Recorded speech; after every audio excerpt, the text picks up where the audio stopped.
حضرت علامہ شیخ محمد البانی رحمۃ اللہ علیہ بیان کرتے ہیں کہ میں مکہ معظمہ میں مجاور تھا۔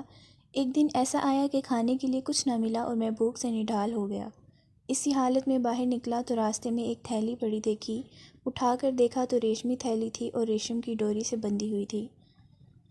جب میں نے اسے قیام گاہ پر لا کر کھولا تو دیکھا اس میں نہایت قیمتی موتیوں کا ایک ہار موجود ہے۔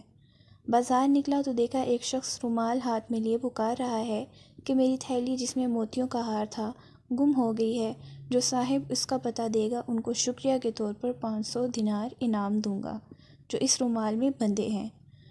پھر آپ فرماتے ہیں میں اس شخص کو اپنے گھر لے آیا اور تھیلی نکال کر اس کے حوالے کی۔ وہ شخص بڑا ممنون ہوا اور حسب وعدہ 500 دینار پیش کیے، لیکن میں نے اس سے معذرت کی اور کہا کہ میں نے یہ کام رضائے الہی کی خاطر کیا ہے، اجرت لے کر میں اپنا اجر ضائع نہیں کرنا چاہتا۔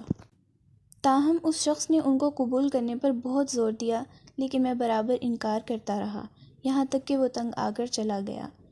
اس واقعے کے کچھ عرصے بعد میں نے مکہ معظمہ سے رخت سفر باندھا اور ایک سمندری جہاز پر سوار ہو گیا۔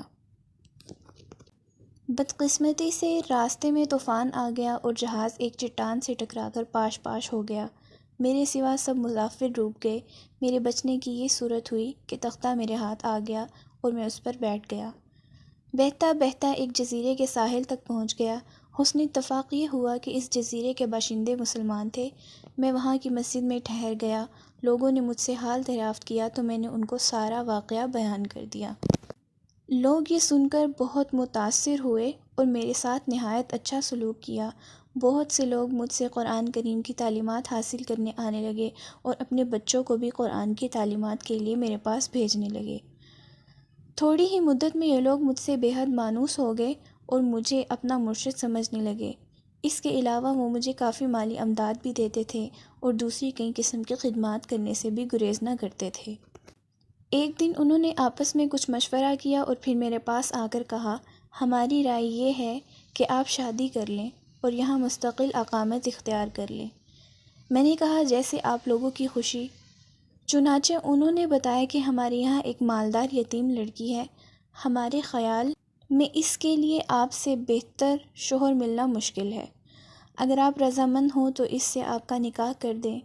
میں نے رضامندی کا اظہار کیا اور میرا اس لڑکی سے نکاح ہو گیا۔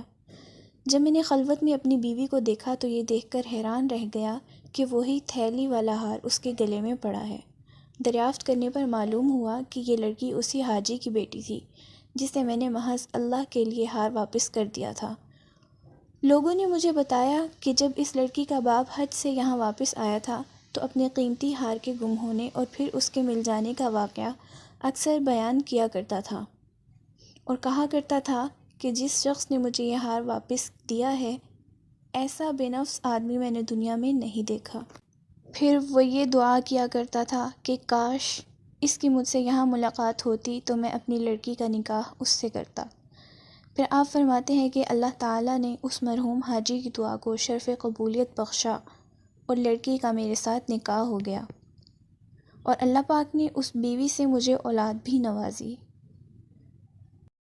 اس واقعے سے ہمیں یہ سبق ملتا ہے کہ سچ ہے، نیکی کا بدلہ ہمیشہ اچھائی سے ہی ملتا ہے اور برائی کا بدلہ ہمیشہ برائی سے ہی ملتا ہے۔